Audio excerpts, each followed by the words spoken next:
Nosotros queremos construir el socialismo. Nos hemos declarado partidarios de los que luchan por la paz. Es sentido del momento histórico. Es cambiar. La teoría revolucionaria es fundamental para la revolución, para el impulso revolucionario.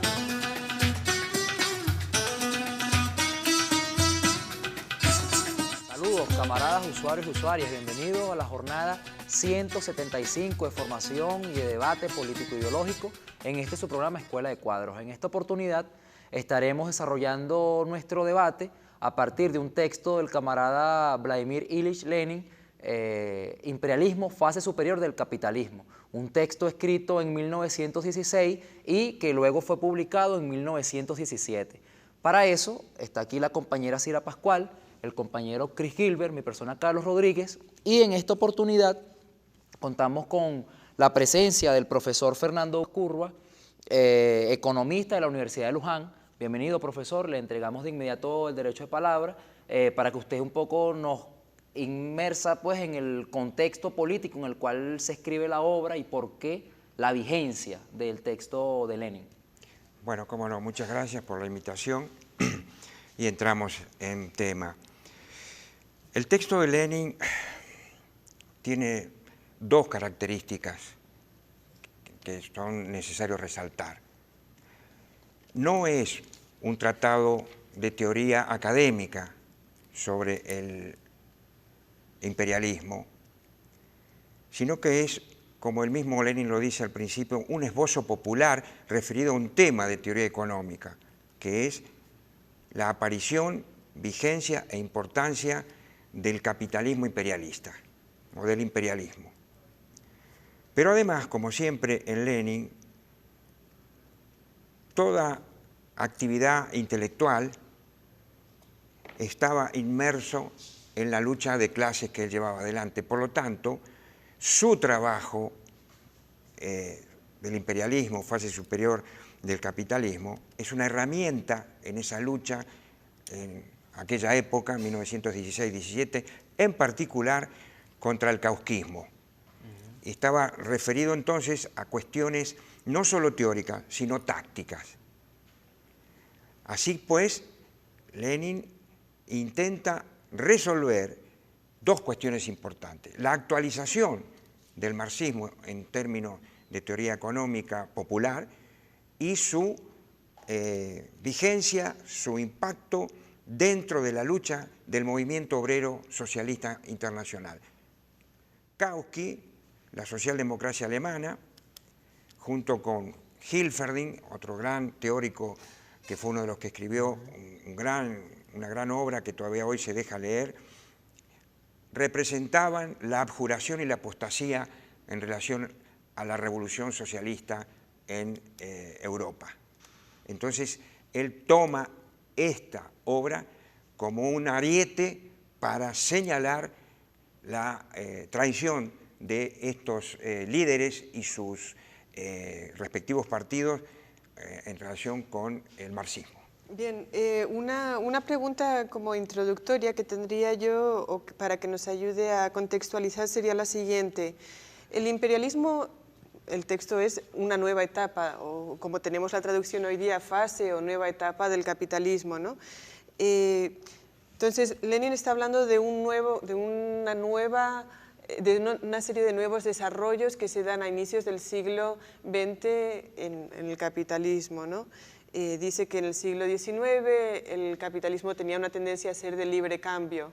Se van acumulando en monopolios intereses capitalistas diversos y surge el imperialismo. Si nos puede explicar allí un poquito con más precisión entonces qué es el imperialismo, o sea, cuál es el shift, cuál es el cambio que está examinando Lenin. Bueno, él es bastante consecuente con lo que se plantea en los prólogos del libro, al señalar que el capitalismo a comienzos del siglo pasado se encuentra en una nueva etapa superior en relación a lo inmediatamente pasado en el siglo XIX.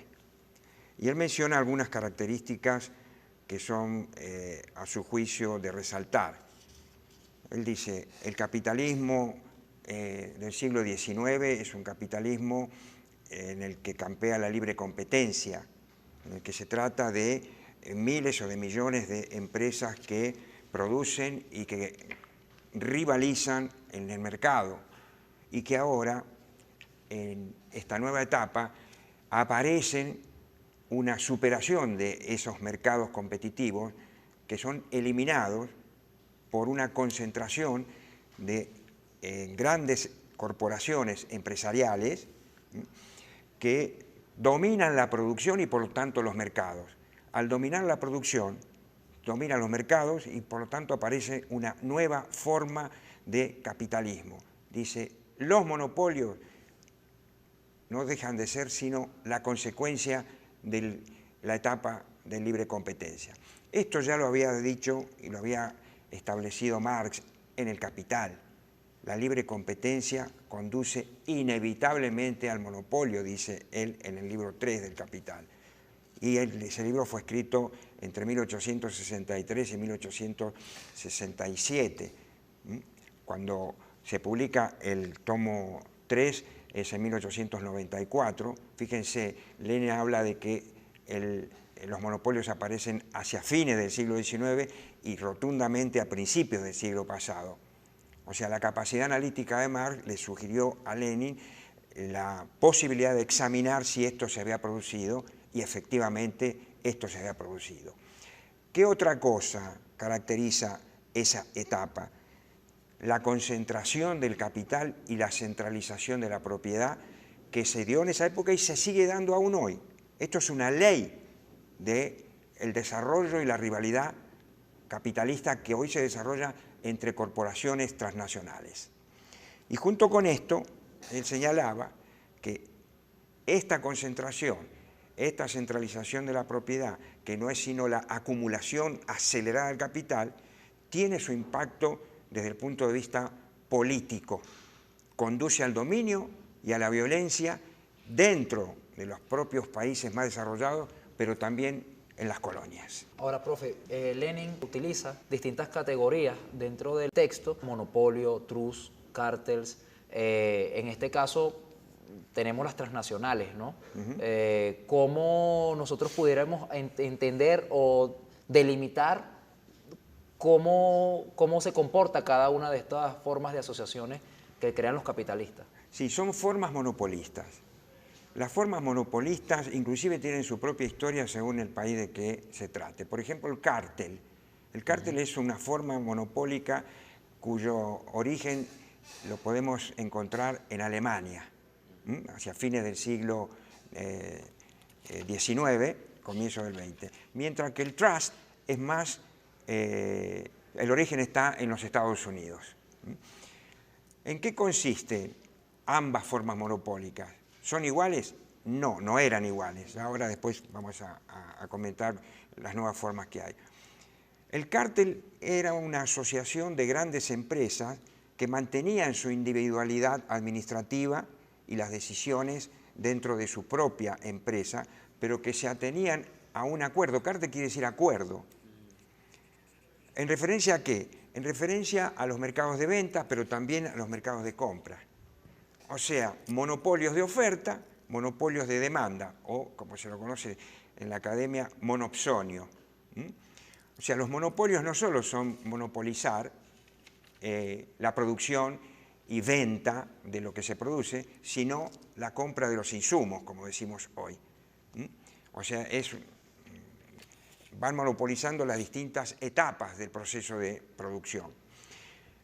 El cártel es además un acuerdo que se firmaban durante determinado tiempo, al finalizar el cual las empresas volvían a tener su individualidad y su independencia de decisiones.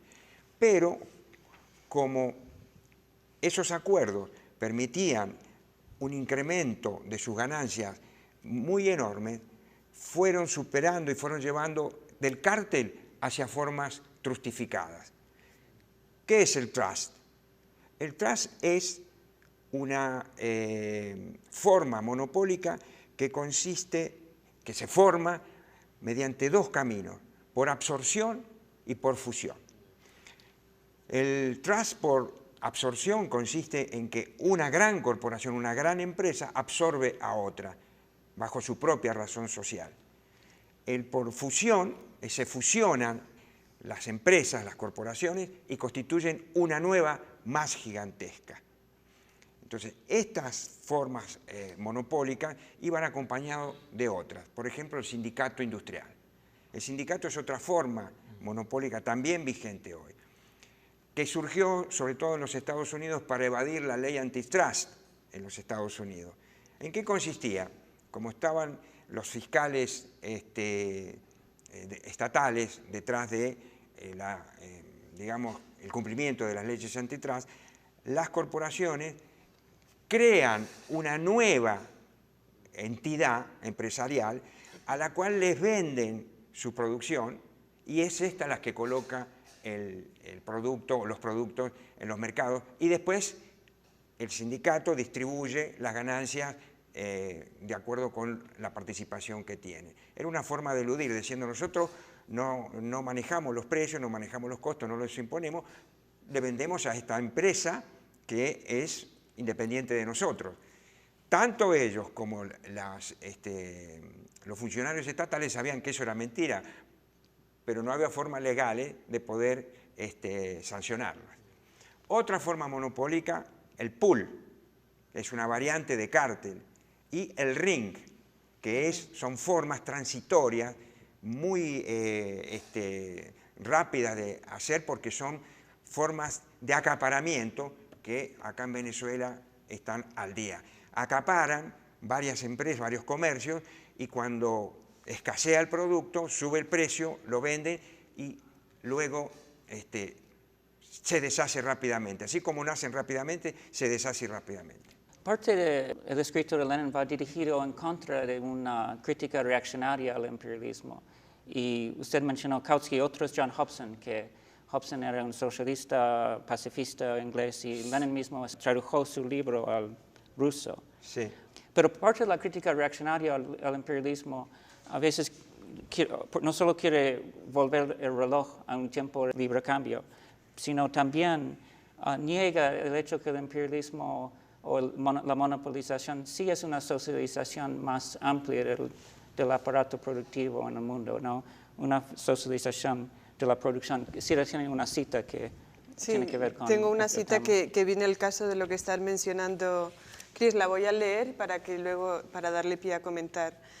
El capitalismo, en su etapa imperialista, conduce directamente a la más amplia socialización de la producción, arrastra, por así decirlo, a los capitalistas en contra de su voluntad y de su conciencia, a una especie de nuevo régimen social, de transición de total libertad de competencia a total socialización.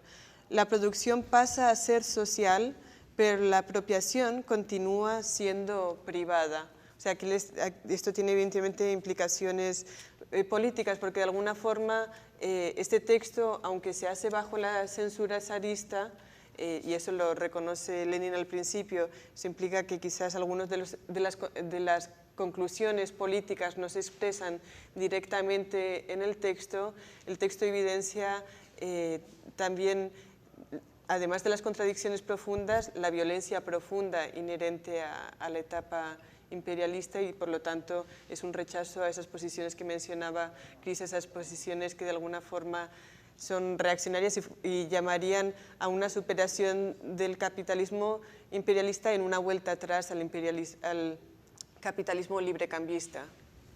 Sí, bueno, ese tipo de posición son muy actuales, sobre todo en los países de América Latina por parte de algunos gobiernos, cuando critican al neoliberalismo como que es la ideología de las corporaciones transnacionales, plantean volver a una etapa de mayor competitividad de las empresas, y para eso hacen intervenir al Estado mediante determinadas decisiones de política económica. O sea, esto que señala Lenin ahí y que usted menciona no es algo del pasado, es algo del presente. Pero la socialización de la producción, a la que se refiere Lenin allí, ya venía desde la etapa de libre competencia. O sea que lo que él plantea ahí es una aceleración en el proceso de socialización hacia distintas ramas que antes no estaban en esas condiciones.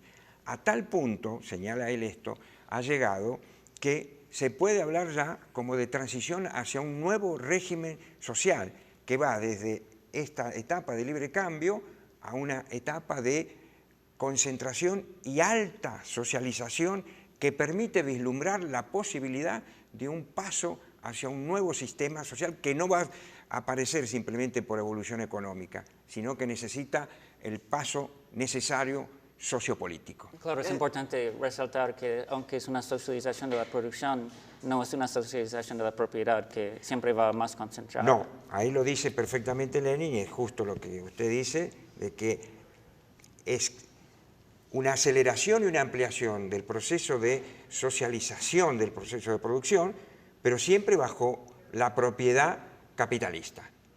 En eso no hay alteración. Bien, hemos llegado al final del primer segmento, estamos estudiando imperialismo, fase superior del capitalismo. Un término que aparece en el texto es capital financiero, además de capital industrial y capital bancario. Y yo quiero que el próximo segmento comencemos diferenciando entre estos tipos de capital. Estamos en Escuela de Cuadros, ya volvemos con más de esta discusión.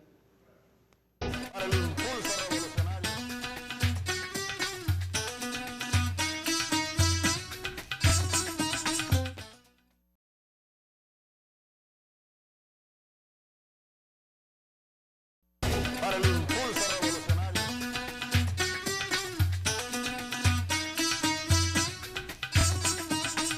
Estamos de vuelta con su programa Escuela de Cuadros y le recordamos que estamos leyendo un texto del camarada Lenin de 1917, El imperialismo, fase superior del capitalismo. Profe, antes de irnos al corte, queda una pregunta en el aire. La caracterización del capital industrial, capital financiero, capital bancario, un poco para que nos orienten en ese sentido. Bueno, la caracterización que hace Lenin en este trabajo del capital financiero es prácticamente conocida por todos los militantes y cuadros más cultos, señalando que es la fusión del capital industrial y el capital bancario.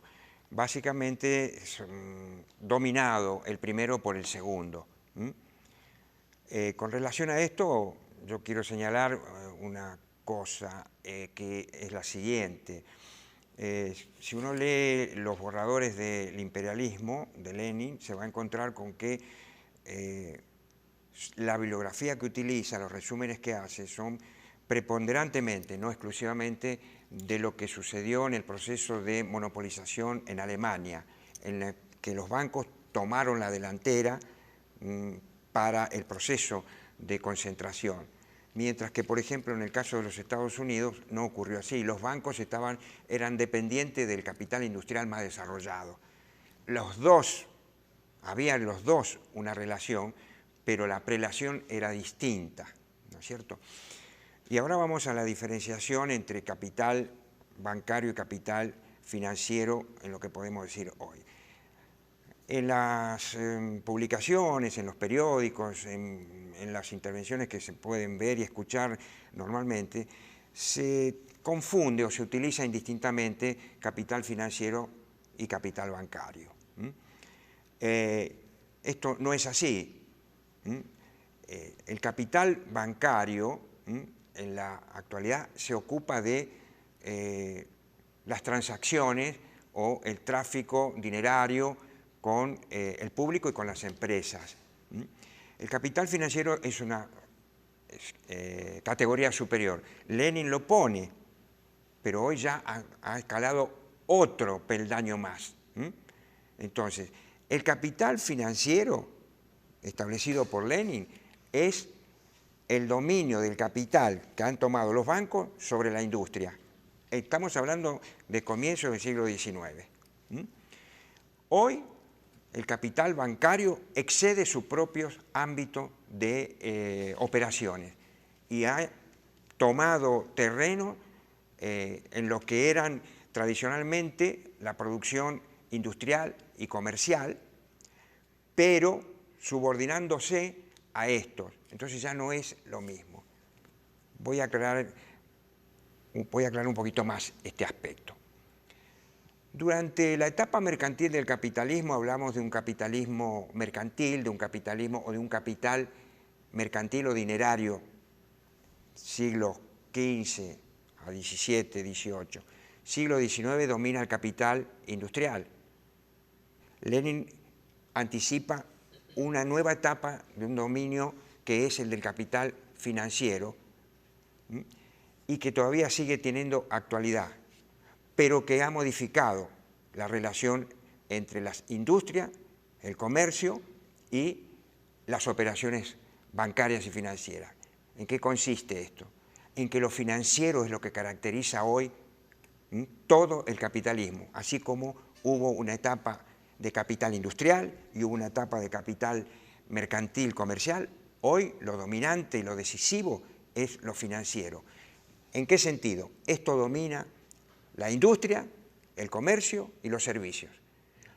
Domina, no lo sustituye, logra establecer una nueva categoría en la cual se reúnen todas estas empresas y estas ramas bajo un dominio que no es solo de los bancos, sino que es la de una nueva categoría financiera que contiene a todo. Así como el capital industrial no anuló el capital mercantil y comercial, el capital financiero no anula el capital industrial ni el comercial, sino que los pone como su base y los domina. Profe, en el texto hay un capítulo bastante importante del texto de Lenin que se llama El imperialismo como etapa particular del capitalismo. Y allí Lenin enumera 5 rasgos. Me voy a permitir mencionarlos para que usted nos ayude a entenderlos. El primero es la concentración de la producción y el capital monopólico que juegan un papel fundamental en la vida económica. El segundo punto sería la fusión del capital bancario y el capital industrial. Allí viene el capital financiero que usted estaba explicando. La exportación de capitales, los capitalistas monopólicos internacionales que se reparten el mundo. Y como quinto punto, que en realidad está vinculado con el cuarto, es que se culmina el reparto territorial del mundo entre las grandes potencias. Entonces podríamos decir que hay 4 grandes puntos, ¿no? Concentración, fusión capital bancario y capital industrial, exportación de capitales y el reparto del mundo. Si nos puede ayudar a entrar en esos 4 puntos, sobre todo en los que no hemos trabajado todavía. Bueno, el primer punto es una especie de repetición de lo que él ya había encarado en el capítulo 1, digamos. La concentración lleva al monopolio, o sea, la competencia o la libre competencia conduce inevitablemente al monopolio. En realidad, uno tiende a pensar como que el monopolio terminaría o eliminaría de manera definitiva la competencia. Pero cuando uno habla de libre competencia debe pensar que la libre competencia es rivalidad, no es un acuerdo de caballeros para funcionar y respetarse, sino que buscan siempre, como se solía decir antes, arruinar al vecino o arruinar al competidor. Rivalidad entonces no es lo mismo que competencia. Competencia da una idea de cierto pacto de caballeros, no es así. Y esto se agrava en la etapa monopolista. Hay rivalidad monopolista. O sea que en los textos aparecen como competencia monopolista, duopolios, oligopolios, monopolios, que rivalizan de manera aguda entre ellos.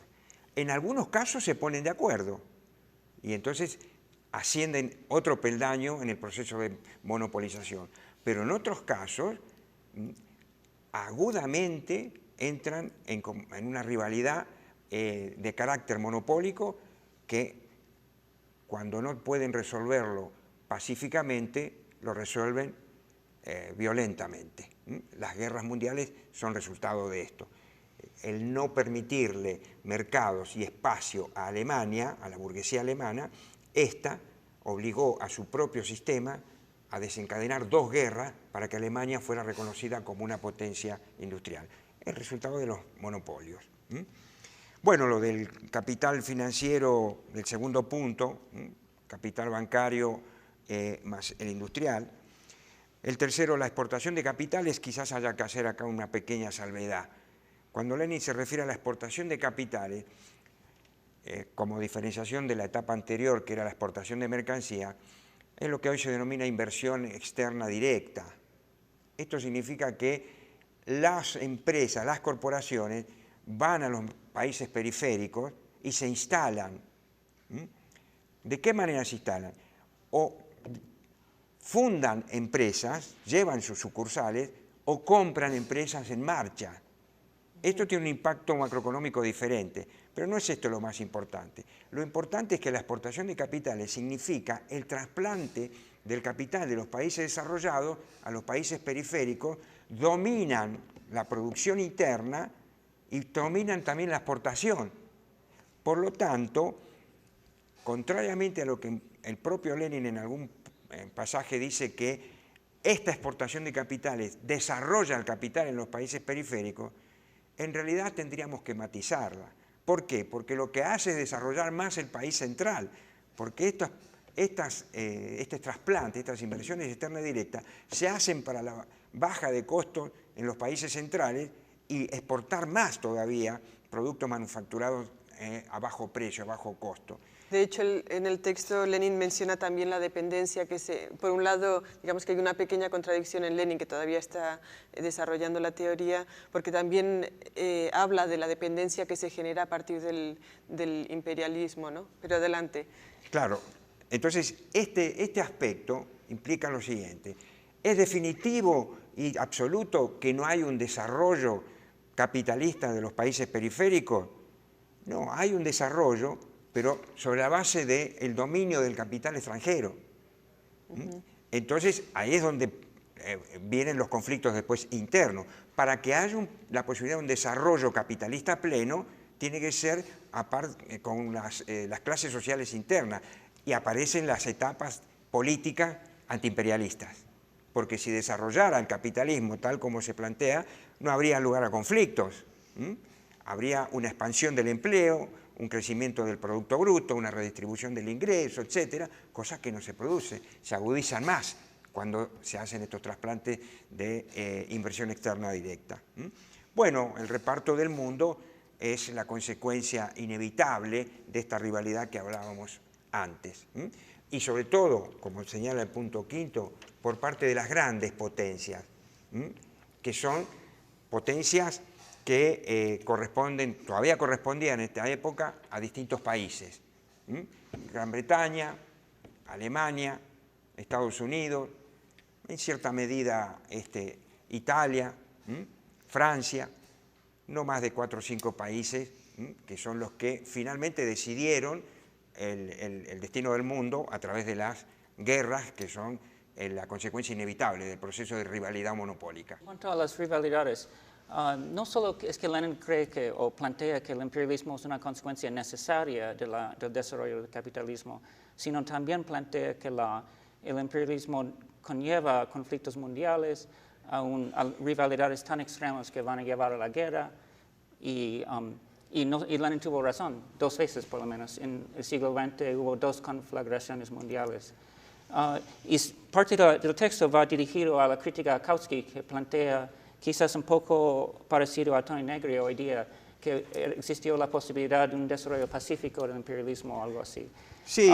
Pero con toda la razón que Lenin tuvo, es cierto que en los últimos 60 años no hemos visto una conflagración mundial. Entonces, sería interesante saber por qué hecho. En estos últimos 70 años no lo hubo, porque en principio, después de la Segunda Guerra Mundial, se erigió el campo socialista.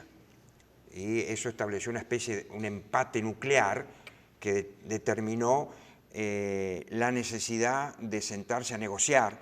Por eso se crean las Naciones Unidas, y entonces lo que era la resolución casi inevitable de los conflictos políticos por medio de la guerra se atenuó como consecuencia de que apareció un poder que se equiparaba, un poder no capitalista que se equiparaba al poder capitalista establecido.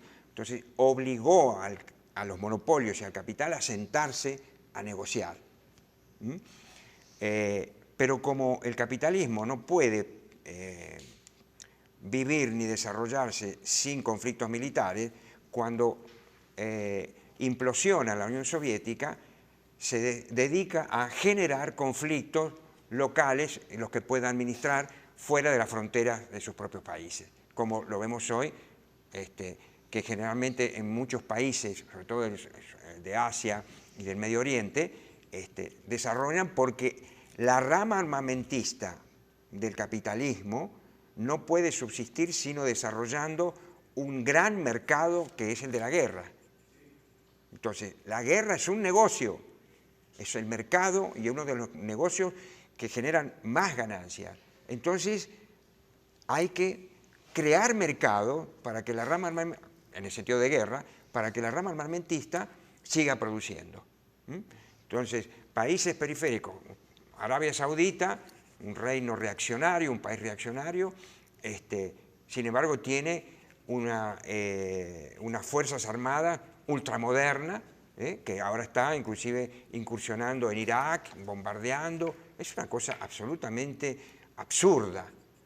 Pero bueno, este es el resultado. Y quería decirle, Alemania, que fue el país que desencadena las dos primeras guerras mundiales, exigía y pedía, sobre todo a Inglaterra, que le abriera que le diera mercado, por ejemplo, sus colonias. No, que le abriera el mercado inglés. La industria alemana entre 1890 y 1920 era la mejor, la técnicamente más avanzada, sus productos eran los más requeridos. Nadie quería una llave inglesa y menos una llave americana, norteamericana, porque eran muy atrasados. Y no se lo concedieron. Entonces dijo, bueno, ustedes me están obligando a que yo tenga que ir a la guerra. Y bueno, vamos a ir a la guerra. Y desencadenó dos guerras mundiales. Fue armada y programada para sacar a Alemania del medio entre Estados Unidos, Francia y Gran Bretaña. Finalmente no lo lograron. ¿Por qué? Porque apareció el campo socialista y la parte de Alemania que quedó para Occidente cumplió las funciones de muro de contención de la expansión del socialismo hasta Lisboa. Entonces, corríjame si me equivoco, Sí. ya estamos cerrando el segmento. Básicamente, las guerras interimperialistas son guerras por la hegemonía, tanto hegemonía como control territorial o control de mercados, corríjame si me equivoco, pero además también hay otro elemento posteriormente que se desarrolla posterior, que es la necesidad económica, ¿no? Que evidentemente las corporaciones de la guerra son muy importantes en la economía actual. Yo quería dar un par de ejemplos, por ejemplo, que yo creo que, aunque evidentemente no ha habido guerras interimperialistas como la Primera y la Segunda Guerra Mundial en el siglo posteriormente a la Segunda Guerra Mundial, sí hay espacios de conflicto interimperialista quizás periféricos, como podrían ser Siria o Mali, espacios donde hay un conflicto interimperialista que está en un ámbito periférico, pero que sigue respondiendo a intereses de diferentes países Sí, imperialistas. sí. ¿no? Bueno, hoy aparece China, aparece Rusia, la India también, que está un poco así subrepticiamente, Sí. Brasil también, bueno, Irán. Entonces son nuevas formas de desarrollo capitalistas que exigen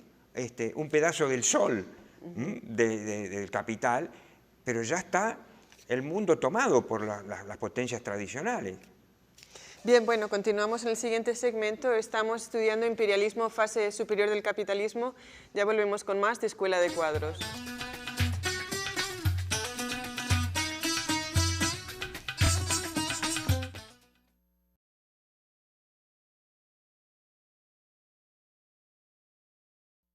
Para el impulso revolucionario.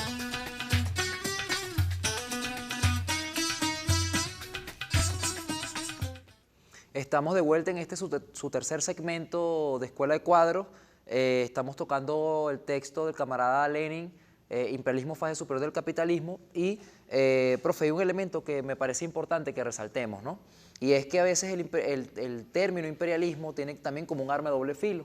Vemos que a veces se toca únicamente el hecho económico del imperialismo y por otro lado el hecho político. Y a veces en la cotidianidad pareciera que desde la perspectiva política es un fantasma, ¿no? No hay un enemigo concreto en ese imperialismo puramente político. Y creo que es importante resaltar cómo el imperialismo funciona como un todo orgánico económico y político. Me gustaría su valoración al respecto y tal vez que nos profundizara un poco en este sentido. Un poco la otra cara de la moneda de lo que dice Carlos, es que también hay gente que parte de Lenin y no quieren involucrar los elementos políticos del imperialismo, que niegan el impacto, digamos, de lo mediático, de lo ideológico. En fin, el imperialismo tiene que involucrar decisiones políticas, como el Acuerdo de Santa Fe, y también hay actores políticos como, digamos, Cecil Rhodes o George Bush. Sí, hay una especie de confusión en relación a la utilización del término imperialismo. Yo creo que en general en el manejo del término por parte de las agrupaciones políticas, e inclusive en las propias centros universitarios, tiende a ser concebido más desde el punto de vista de la política. O sea, el imperialismo es una política que se sobredetermina respecto de los intereses nacionales de los países periféricos o menos desarrollados.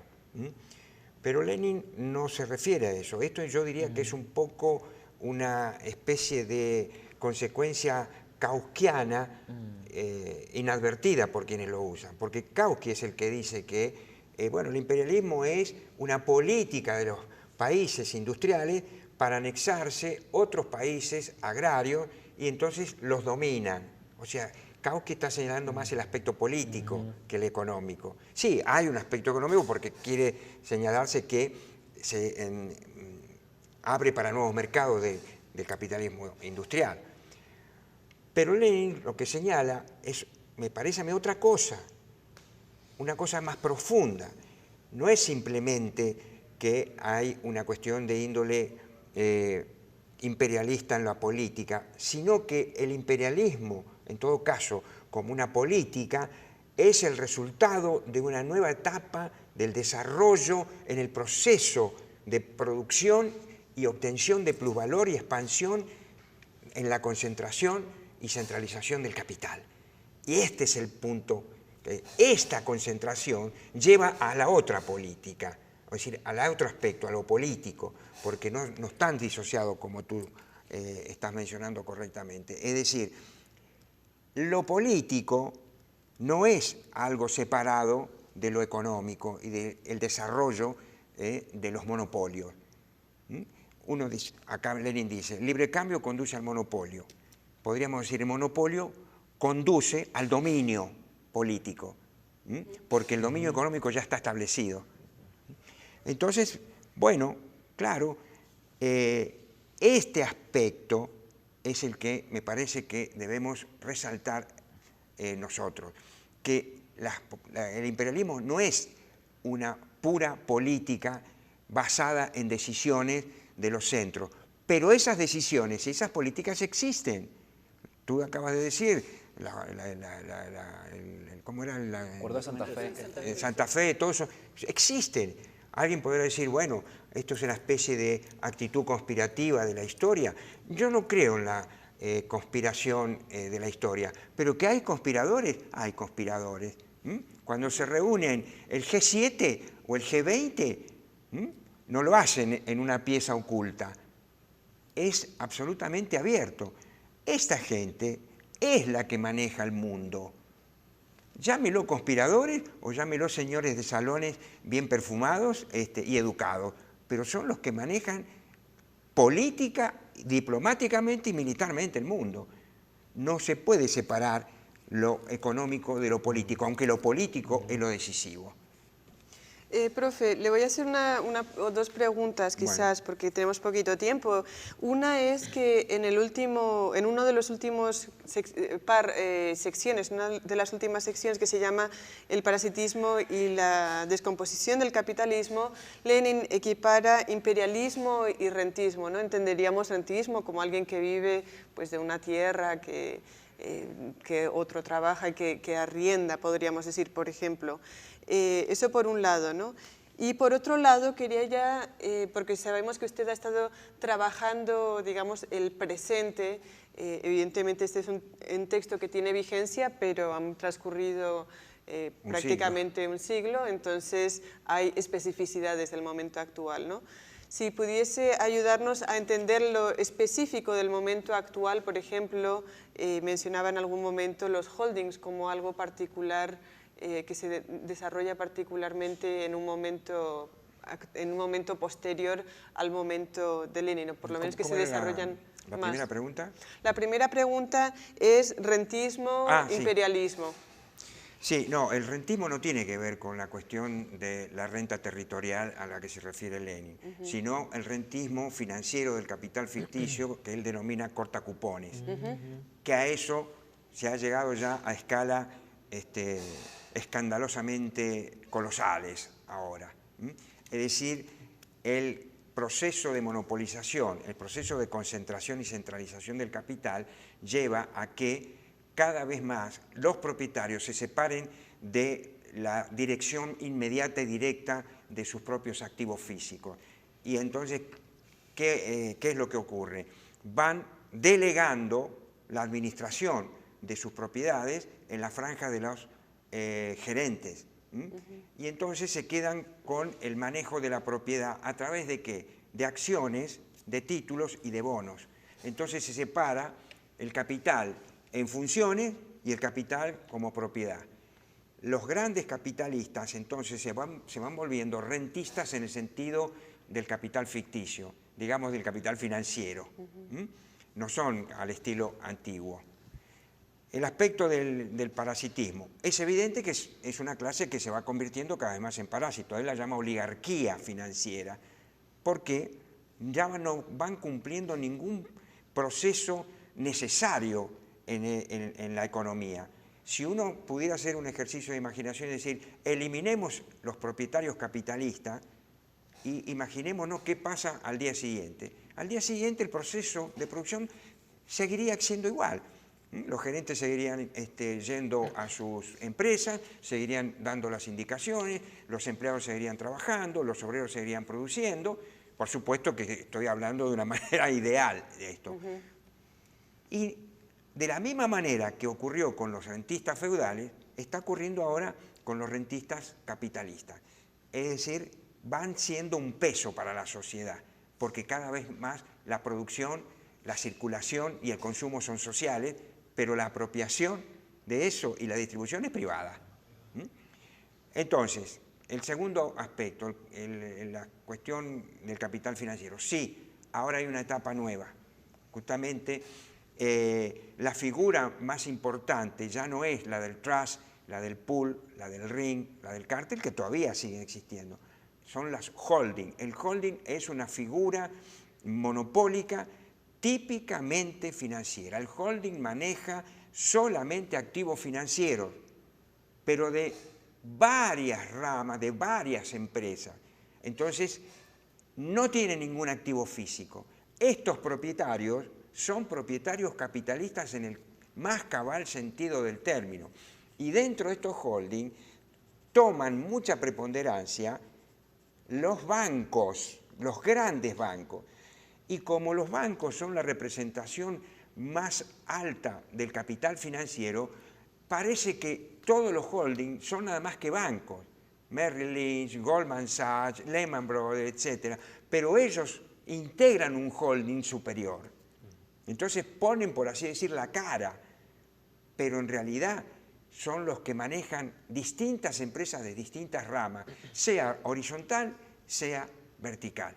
El holding es la figura más extendida en la actualidad y es la representación de la forma monopólica que caracteriza lo financiero por excelencia en la actualidad. Y es una etapa superior de lo que Lenin estudió en el imperialismo.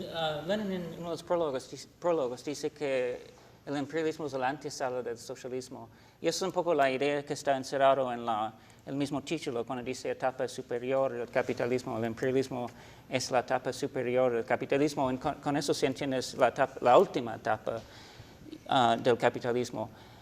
Entonces, uno imagina leyendo a Lenin que el próximo paso a la vuelta de la esquina, a veces uno piensa, es el socialismo.